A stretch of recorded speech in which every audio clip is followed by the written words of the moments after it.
right on the edge of kind of the dune, if you will, that's been stabilized. And we've got a nice juniper here.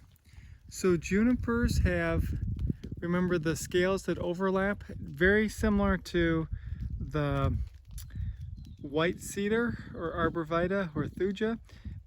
They're related, and then the common name for this is also red cedar, and that's that overlapping scales. The way you would really know this is the little berry.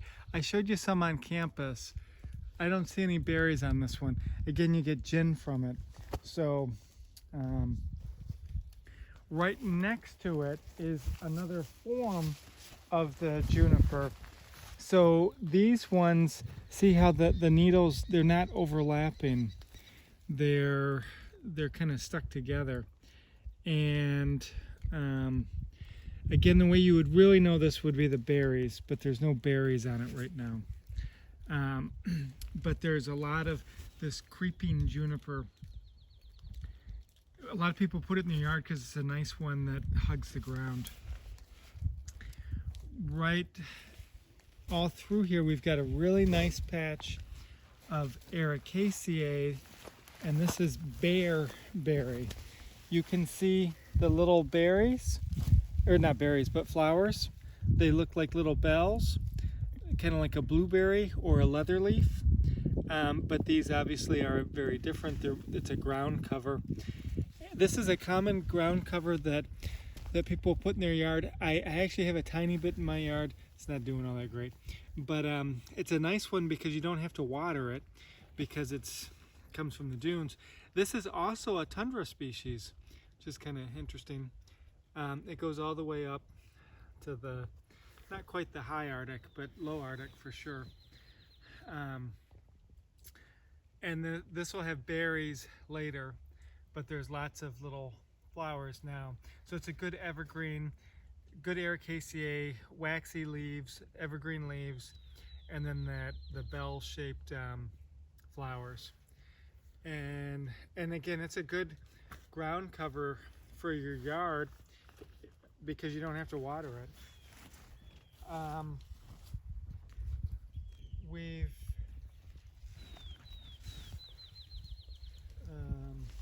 So if we just kind of look around here, since it's here, there's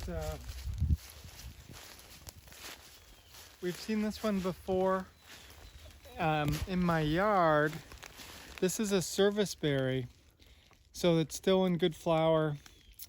It's a good rose family with a big hypanthium, and the leaves are kind of these ovals that I don't know, I think of as fairly distinctive, but the way you'd really know it would be the berries, which would be later. Come back in June for the feast. Yeah, because they're June berries. We'll do all the pines together in a little bit, but here's 5 needles. Oops, I kind of lost one. But so this would be a white pine, multiple needles. More than 2 would be a white pine. There's a bunch of white pine through here. If we kind of pan around, so you can see this is the dunes, but this is the stabilized dune. So the really unique species. When we get to the beach, if you will, there's hardly any species. This is where you get all the unique plants that are dune plants, where it's kind of stabilized but still a lot of sand. These are old leaves from last year, but we haven't really done oaks because they've been so slow to come out. Remember, oaks are oddly, or they're pinnately lobed. If they're pokey at the ends, then that would be kind of one of the, if you will, red or black oaks. And I'm just saying that in a general term. There's a bunch of different oaks. You'd need an acorn to identify them. If they're rounded, then it's going to be, there's a few white oaks, but there's several species. We've got a cute Brassicaceae here, and there's a lot of these. This is the sand cress. I only know it because we're in the sand, but the Brassicaceae part is really easy. We've got the 4 petals. Then if we tore apart one of these flowers, we would get 4 big stamen, 2 short stamen. This is Arabidopsis. It's the same genus that like is the guinea pig for plants. Arabidopsis is kind of one of the first genomes that was ever done. Big molecular research plant. Yeah, it grows really fast. So, There's lots of it in here. lots through here, real pretty. Because you're already kind of on your knees, there's Oh yeah. nice lichen. This is see the red tops. That's when it's 3-dimensional, so they stick up like that. We'd call that a fruticose lichen, and fruticose lichens are a good indicator of air quality. So they're the most susceptible to air quality. So if you've got fruticose lichen, then you have to have pretty decent air quality. And then these ones with the red tops are called, the common name is British soldiers because of the red hats, if you will. Usually in a little bit I can find some reindeer lichen. I don't see it right here, but usually here that there is some.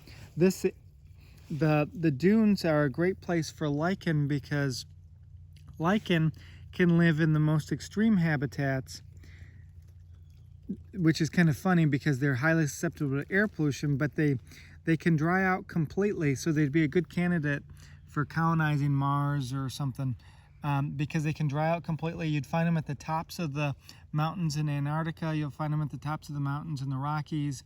Anywhere you've got exposed area, you've got lichen. They can live, if you will, and photosynthesize for the few minutes that are moist in the morning, and then shut down completely for the day when it's really dry. Okay, we should see some better ones. Oh, this one's just gorgeous. So that's just worth a picture. Looks like coral.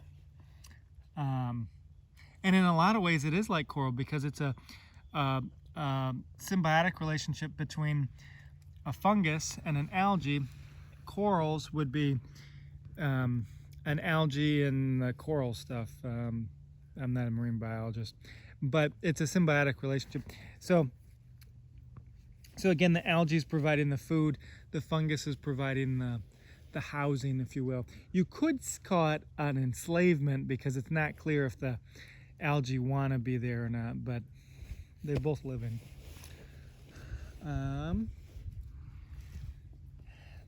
These, it's kind of sad. This is the false heather, and these will have just beautiful yellow flowers, and most years they are, but this year they're barely even got leaves. They looked like this last year too. Okay. So this is the false heather, and it's all over. It's all over. There's a ton of it over in a minute, but it's one of the ones that people come here for because it's kind of unique. I think of it as Scotland is like heathers, and but it's a cute short plant. It'll have really pretty yellow flowers. I'll put a picture of the yellow flowers as part of your homework, if you will. If we come this way, I'm pretty sure that's the hoary cocoon, but we should find some others. Okay. One of the other species that's really unique for this habitat is the jack pine. I don't know if you know the fun natural history of it, but look at these cones. See how the cones are totally closed? You can see how there's like they're all stuck together, if you will. These are all stuck together, and then these ones are open up here. Well, the reason why these ones are open is because there was a fire. So they only open when it burns. So jack pine requires periodic fire in order to propagate. Jack pine is an interesting one. The Kirtland warbler is an endangered species. It's not quite endemic to Michigan, but pretty much endemic to Michigan. It goes a little bit outside of Michigan, and it was on the endangered species, and it's really come back because we've managed. What had happened is we'd removed fire from the landscape, and once people kind of figured it out, we've created habitat for them and put fire back, and the Kirtland warblers are actually doing quite well now. Neat birds. They're, yeah, but we haven't really pointed out cones, like baby cones, if you will. So remember, cones always start at the tip. These are cones. This is just going to be leaves. So those are little, it'll take a long time before they get big. Most conifers, the life cycle is multiple years. So the time from a little cone like this to a big cone is usually 1 to 3 to even 5 years, depending on what species it is. But the typical is at least 2 years. So you always think of big cones as back, but that's because the branch grew. Want to remind the species name one more time? This is jack pine. So you know jack pine because of the cones. It does have shorter needles. Everything except for the white pine in Michigan is going to have 2 needles. So short needles, but we'll see some other stuff with short needles in a moment. But it's the cones that give it away. Because there's a good one right here. This isn't like a good one, but it's from last year. This is little blue stem, and the way you would really know it would be the blue stem. And obviously this is last year, so it doesn't have a good blue stem, but it is kind of not your typical dried out. It's got, I don't know if it's got a little pink to it or not, but you'd know it by the blue stem. It's also a common, a lot of your hay is either big blue stem or little blue stem. This is the little blue stem. And it's also one that people put in their yard. I've got a little bit in my yard. I've mostly killed it, but it's still a little bit. And so you can see a couple little clumps.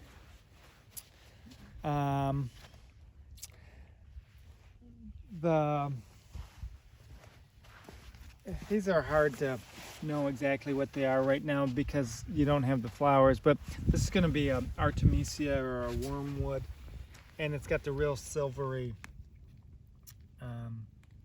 leaves. But I don't think I put it on your list because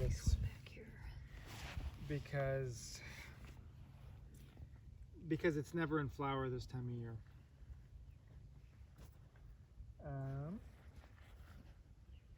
All right, so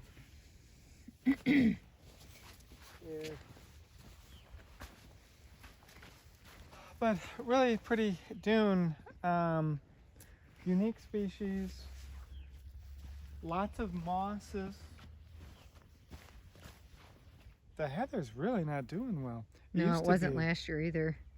It's like it's in some kind of a decline. This was all heather 3 Yeah, years ago. it's not doing super well anymore. But there is still a bunch Yeah. of it. Oh yeah. There's the heather again. But really nice mix of moss and lichen. There's the heather. See if I can find. So that's probably pretty good for right here.